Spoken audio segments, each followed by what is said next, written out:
Thandel movie గురించి అండి.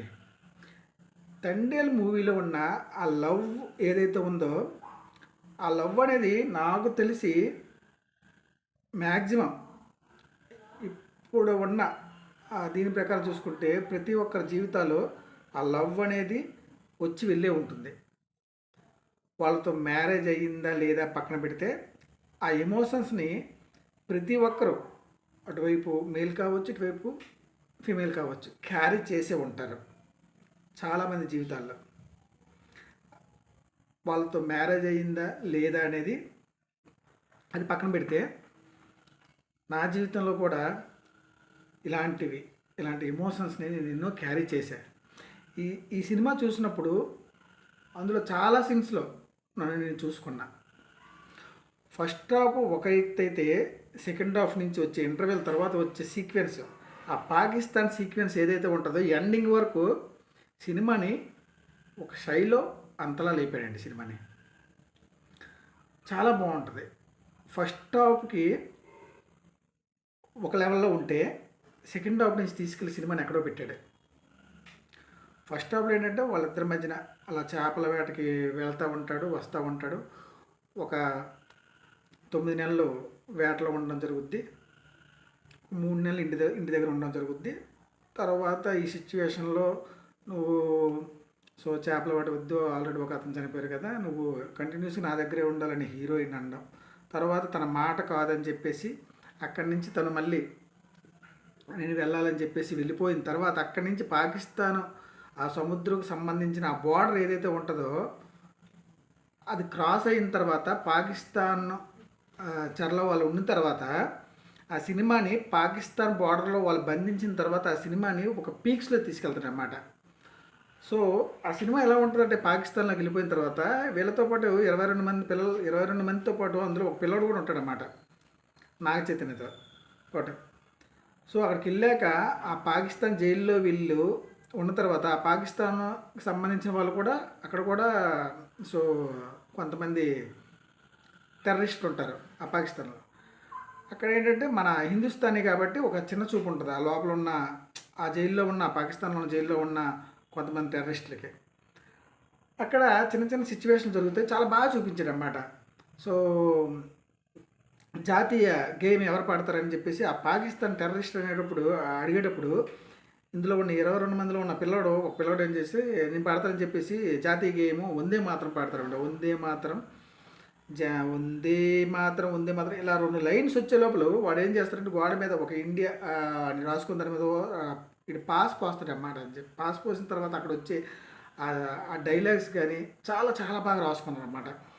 నిజంగా కొండేటి డైరెక్టర్కి నిజంగా అదొకటి బాగుంటుంది. తర్వాత జాతీయ గేయము వందే మాత్రం అయిపోయిన తర్వాత జాతీయ గీతం జనగణమన దమ్ముంటే పాడినని చెప్పేసి పాకిస్తాన్ టెర్రరిస్ట్ కనగానే సో ఈ పిల్లోడు జాతీయ గేయం వందే మాత్రం పాడినందుకు తన నాలుకని కట్ చేస్తాడు ఆ పాకిస్తానీయుడు. తను పాడలేడు అన్నమాట. కానీ అక్కడ జెండాని కాశ్మీర్లో మనం జెండా ఎగరేసాం, అదేవిధంగా ఈ సినిమాలోన పాకిస్తాన్లో కూడా జెండా ఎగరేయడం కూడా చూపిస్తారు అన్నమాట. అది హైలైట్ అన్నమాట. పాకిస్తాన్లో అక్కడ ఆ పిల్లోడు జెండా వెళ్తుంటే అప్పుడు అక్కడ వచ్చే ఆ సీక్వెల్ కూడా హైలైట్గా ఉంటుంది. ఈ జాతీయ గేమ్, జాతీయ గీతకు సంబంధించిన ఆ 2 చాలా చాలా బాగుంటాయి. అదేవిధంగా ఆ జైల్లో మగ్గిపోతున్నప్పుడు హీరోయిన్ మాట కాదని చెప్పేసి తను జైల్లో మగ్గిపోయినాక హీరోయిన్కి ఒక పడుదల వస్తుంది తనతో మాట్లాడు. కానీ తన జైలు నుంచి బయటికి రావడానికి తిన అన్ని విధాలుగా హీరోయిన్ అయితే ఏ విధంగా తీసుకురావాలని చెప్పేసి చాలా ప్రయత్నాలు చేసుకుంటూ వస్తుంది అన్నమాట. తండ్రి మాట కాదనిలాగా వేరే వాళ్ళతో పెళ్ళికి ఒప్పుకుంటుంది. ఆ పెళ్లి కొడుకు కూడా చాలా మంచివాడు అన్నమాట. పెళ్లి కొడుకు యాక్చువల్గా ఏంటంటే ఆ క్యారెక్టర్ని ఆ హీరోయిన్ క్యారెక్టర్ని అట్లా తీసుకెళ్తూ ఉంటాడు. చివరి వరకు ఆ హీరోయిన్ అర్థం చేసుకునే క్యారెక్టర్ చాలా బాగుంటుంది. ఆ పెళ్లి కొడుకు క్యారెక్టర్ కూడా యాక్చువల్గా ఆ కథను నడిపించేది కూడా ఒక విధంగా చెప్పుకోవాలనుకుంటే అలా వెళ్తూ ఉంటుంది. అయితే హీరోయిన్ కోపంలో ఉంటుంది.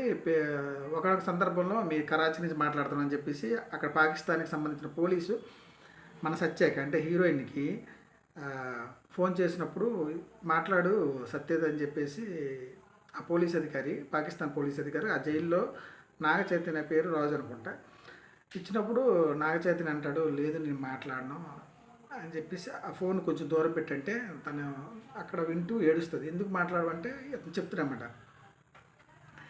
నేను ఈ పాకిస్తాన్ ఈ ఈ జైలు నుంచి వెళ్ళేటప్పుడు శ్రీకాకుళంలో అడుగు పెట్టగానే పరిగెట్టుకుంటూ ఆయాసంతో పరిగెట్టుకుంటూ అసలు ఒక లైట్ హౌస్ ఉంటుంది. లైట్ హౌస్ మీదకి వెళ్ళి తన ముఖాన్ని ఇలా పట్టుకొని నేను గట్టిగా హక్ చేసుకోవాలని చెప్పేసి నిజంగా అండి అక్కడ కళ్ళంట నిజంగా చాలా పీక్స్ అండి.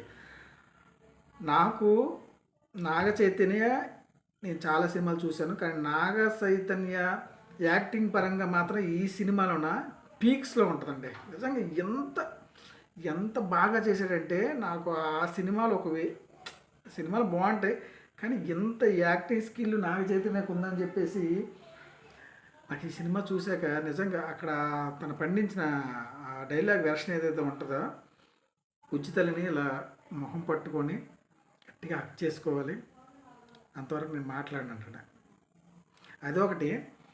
తర్వాత తనతో మాట్లాడు నీకు పెళ్లి ఫిక్స్ అయిందని చెప్పేసి అనేటప్పుడు సాయి పల్లవి అంటదన్నమాట, నేను ఆల్రెడీ తనని మోసం చేశాను, ఆల్రెడీ అక్కడ శిక్ష అనుభవిస్తున్నాడు, నేను అంతకంటే పెద్ద శిక్ష వేసాను, ఉరి శిక్ష కంటే పెద్ద శిక్ష వేసానని చెప్పేసి సాయి పల్లవికి ఇచ్చిన ఆ డైలాగ్ కూడా అమేజింగ్ అన్నమాట. అక్కడ కూడా కళ్ళంట అట వాటర్ వస్తుంది. ఇక్కడ ఏంటంటే తండేలు అనగా నాయకుడు అని, తినకి ఎన్ని ప్రాబ్లమ్స్లు ఉన్నా ఎదర చాలామంది తినకంటే ప్రాబ్లమ్స్ వాళ్ళ ప్రాబ్లమ్స్ అన్నీ క్లియర్ చేశాకే ఇతను వెనకుండా నడుస్తుంది అన్నమాట. సో 22 మందిలో లాస్ట్ సీక్వెల్ ఏంటంటే 21 మంది బయటకు వస్తారు, ఒకరేమో బయటికి రారు, తనకు ఆధార్ కార్డు సరిగ్గా లేకపోవడం వల్ల సో సరిగ్గా గుర్తించలేదు. తప్పుడు ఏంటంటే తండ్రి ఏంటంటే లేదు రావాల్సింది వచ్చేసి గట్టిగా పట్టిన తర్వాత కొన్ని సిచ్యువేషన్ జరుగుతాయి, ఎలా అలా వచ్చిన తర్వాత అప్పుడు ఆ డైలాగ్ అన్నమాట అందరినీ ముందు నడిపిస్తారన్నమాట. తన లాస్ట్ అవుతాడు తండ్రి. అసలు నిజమైన లీడర్ అంటే ఏంటి, ఎలా ఉండాలంటే కూడా చాలా బాగా చూపించాడు. నిజంగా సినిమా ఓవరాల్గా చూసుకుంటే బుజ్జి తల్లి అనే ఒక సాంగ్తోనే సినిమాని తీసుకెళ్ళి అక్కడ పెట్టాడండి. బుజ్జి తల్లి ఆ సాంగ్, ఆ బ్యాక్గ్రౌండ్ మ్యూజిక్ కానీ నిజంగా చాలా చాలా బాగుంది. ఈ సినిమా నాకైతే చాలా బాగా నచ్చింది. కాకపోతే ఒకటే బాధ అండి, సినిమా ఏంటంటే ఈ 7వ తారీఖున రిలీజ్ అయితే 8వ తారీఖున పైరసీ అయిపోయింది. యాక్చువల్గా సెకండ్ సాటర్డే సండే 2 రోజులు సెలవు. ఈ సినిమాని కంపల్సరిగా యూత్ మాత్రం తప్పనిసరిగా థియేటర్కి చూడవలసిన సినిమాని వాళ్ళ ల్యాప్టాప్ల్లో వాళ్ళ ఇంటి దగ్గర ఉన్న పెద్ద పెద్ద టీవీల్లో చూసుకునేటట్టుగా ఈ పైరసీ చేసేసింది. లేకపోతే థియేటర్లో యువత కేరింతలతో ఈ సినిమా నిజంగా అండి యువత అయితే తప్పనిసరిగా, ఎందుకంటే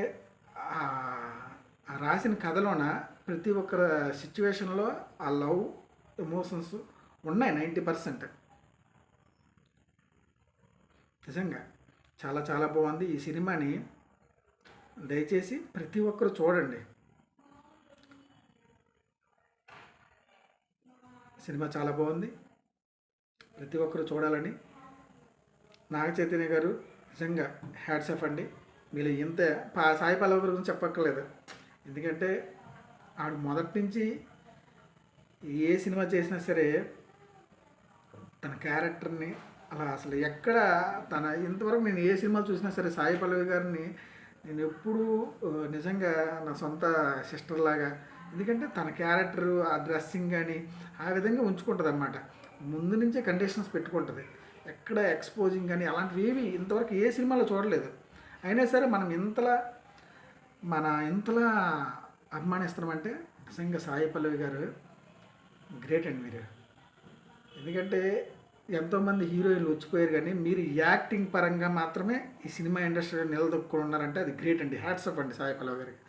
నాగ చైతన్య గారు ఈ సినిమాలో మీరు ఇచ్చిన యాక్టింగ్కి నేను ఫిదా అయిపోయాను. ఇంక ఎన్నో చెప్పాలని ఉంది ఈ సినిమా గురించి. నిజంగా ఈ సినిమా బిగ్ హిట్ అండి. నా పరంగా నిజంగా ఈ సినిమాలో సీట్లో కూర్చున్నప్పుడు నేను ఎమోషన్ అయ్యాను. అదేవిధంగా యాక్షన్ సీక్వెన్స్ ఇచ్చినప్పుడు నిజంగా చప్పట్లు కొట్టాను. సినిమాని చివరి వరకు ఎండింగ్ వరకు నేను నిజమైన బరువైన గుండుతో ఒక యాక్షన్ నేను అలా తీసుకొని నా మైండ్లో పెట్టుకున్నానండి. ఈ సినిమా నా పరంగా బ్లాక్ బస్టర్ అండి. నాకు కలెక్షన్లతో సంబంధం లేదు, ఈ సినిమా బ్లాక్ బస్టర్. జై హింద్, జై భారత్, జై ఆంజనేయ, శ్రీ నమో వెంకటేశాయ, ఓం నమ శివాయ.